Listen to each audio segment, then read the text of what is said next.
تو ڈاکٹر صاحب اب ذرا یہ فرمائیے گا کہ مرض تو سب کے سامنے ہے اور وہ کہتے ہیں کہ پہلے یہ آئی ایم ایف سے ڈیل ہوتی تھی تو شادیانے تو نہیں پھوٹتے تھے، لیکن اس وقت ظاہر ہے کہ تھوڑا سا نائیونیس کی وجہ سے اتنا اندازہ نہیں ہوتا تھا.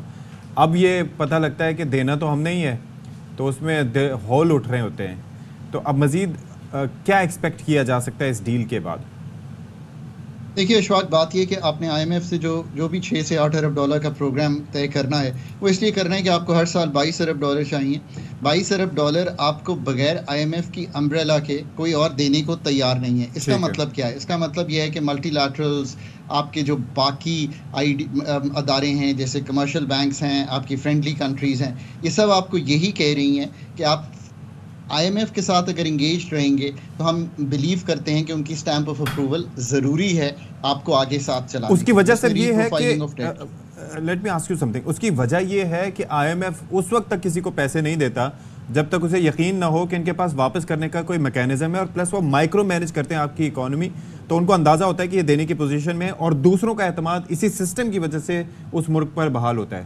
Am I right?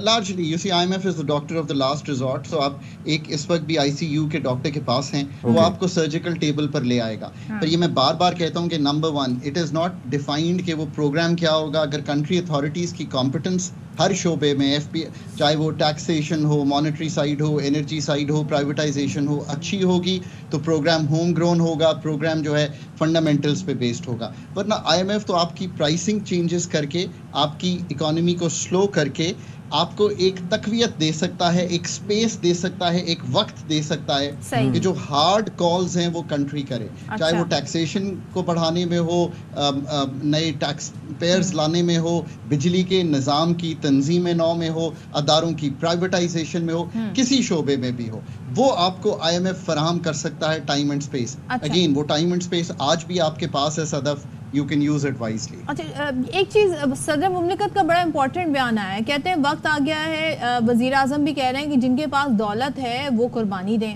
اب سوال یہ ہے کہ جب ان سے قربانی مانگی جاتی ہے تو پھر بہت سارے مسئلے مسائل بھی سر اٹھاتے ہیں. صدر کہہ رہے ہیں جی بڑے زمینداروں پر اب ٹیکس لگنا ہوگا، چھوٹے کاشتکاروں کو چھوڑیں.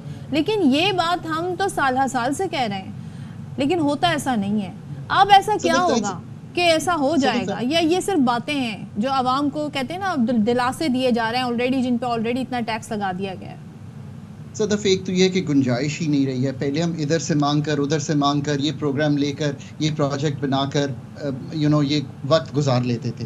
آئی تھنک وہ ٹائم گزر گیا ہے. اب ہمارے پاس یہ گنجائش ہی نہیں رہی ہے، نہ ہمیں کوئی ایسا قرض دینے کو تیار ہے. ہمارے اپنے مالیاتی مسائل بھی بہت گہرے ہیں. سو ہمیں ہر صورت میں آئی ایم ایف سے بیونڈ کام بھی کرنے ہیں. اگر 20-22% ایگریکلچر حجم ہے اکانومی کا، تو وہ 9.5 ارب روپیہ ٹیکس دے کر ایگریکلچر انکم ٹیکس کی مد میں وقت نہیں کاٹ سکتا. اگر 1% ہمارے جو ہولڈرز ہیں وہ 20% زرعی اراضی ہولڈ کر رہے ہیں، تو صدر مملکت صحیح کہہ رہے ہیں کہ ان کو ٹیکس کرنا چاہیے. اس میں تو کوئی دو آرا نہیں ہو سکتی، اور اپنے لیے کرنا چاہیے، آئی ایم ایف اور ناٹ. اگر آپ ایک 5 لاکھ والے سے 40% کا ٹیکس لینا چاہتے ہیں، آپ اگر نان سیلریڈ سے 50% تک کا ٹیکس لینا چاہتے ہیں، اگر وہ 1 کروڑ کما رہا ہے، تو وائی ناٹ. لیکن the point is کہ آپ یہ دیکھیے نا کہ اس وقت ہو کیا رہا ہے، کہ یعنی کہ جس پہ کسی پہ ٹیکس لگنے جا رہا ہوتا ہے، بلکہ ملک میں بننے والی ہائبریڈ الیکٹرک گاڑیاں ہوں، یا بھلے وہ پیٹرولیم ڈیلرز ایسوسیشن ہوں، یا بھلے تاجر ہوں، یا بھلے اس کے ساتھ ساتھ یہ مطلب فلاور ملز ایسوسیشن ہوں، ہر کوئی پروٹیسٹ کر کے اپنا الو سیدھا کر لیتا ہے، یا کوشش کرتے ہیں ایٹ لیسٹ.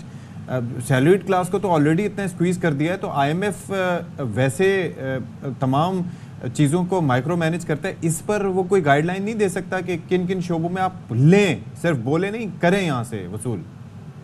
تو آئی تھنک یہ لارجلی ڈسکشن ہمیشا فنڈ کے ساتھ بھی ہوتی رہی ہے. پر اشفاق بات یہ تو ہماری انٹرنل ڈسکشن ہے نا، کہ ایک ورٹیکل اور ہاریزونٹل ایکوٹی ہونی چاہیے. جو صدف ٹیکس دے رہی ہیں as a employee of ARY، وہی ٹیکس ایگریکلچر انکم کمانے والے کو بھی دینا چاہیے، ریئل اسٹیٹ کا پروفٹ کمانے والے کو بھی دینا چاہیے. وہی ٹیکس جو میں بینک میں پیسے رکھتا ہوں وہاں سے بھی آنا چاہیے, اور ریٹیل اور ہول سیل بھی سے بھی آنا چاہیے. یہ تو ہماری انٹرنل ڈسکشن ہے for us to have. I M F کو بھی میں کئی دفعہ کہتا ہوں کہ ہمارے جیسے ہی ہیں, ہماری جیسی یونیورسٹی سے ہی پی ایچ ڈی کیے ہوئے ہیں, کہ یار you have to think deeply into پاکستان's کانٹیکسٹ. یہاں پہ ورٹیکل یا ہاریزونٹل ایکویٹی ٹیکسیشن کی نہیں ہے, آپ انڈائریکٹ ٹیکسیشن پہ ریلائی کر کے ملک کو کب تک چلائیں گے.